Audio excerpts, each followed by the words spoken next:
10-month-old baby girl reported missing from her Missouri home, kidnapped from her own crib in the middle of the night. For the very latest, let's go straight to CNN correspondent Ed Lavandera live in Kansas City, where the search for the baby is underway. Ed, what's the latest?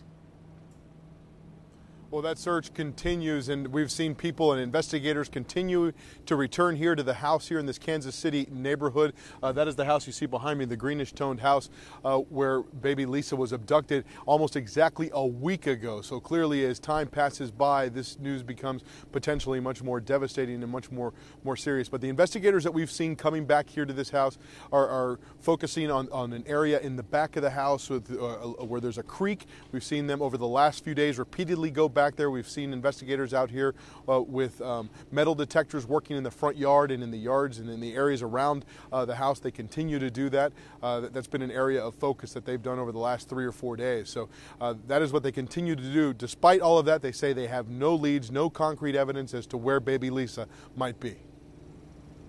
Captain Steve Young from the Kansas City Police Department on the phone. Sir, I know you're very busy, and I know your top priority is finding this child, and that's why law enforcement has done extensive searches in the area. I know what you can't tell me, but what can you tell me about this investigation?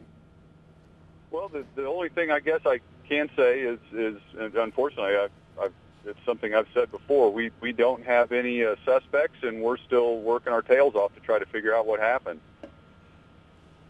Did she or did she not fail a polygraph? Well, she's free to say what she would like, but we don't talk about the details of the investigation, so I can't go down that road. Okay, well, at one point it was said that they were not cooperating. They went on national television and said, hey, we were just tired. We want to cooperate. This has been exhausting. Certainly, I have no idea what I would be like if my precious 10-month-old disappeared. I'd be a wreck, maybe impossible for me to stand up and even say a word that made sense.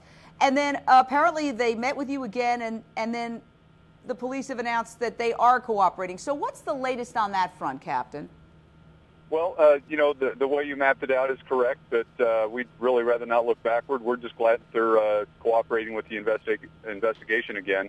I don't have to go on and on about how surely they know more about what's going on in that house than anybody else, and for us to find this missing child, they have to be a part of the investigation. They have to be helping us out. So we're glad that they're back to the table with us. One last question, Captain.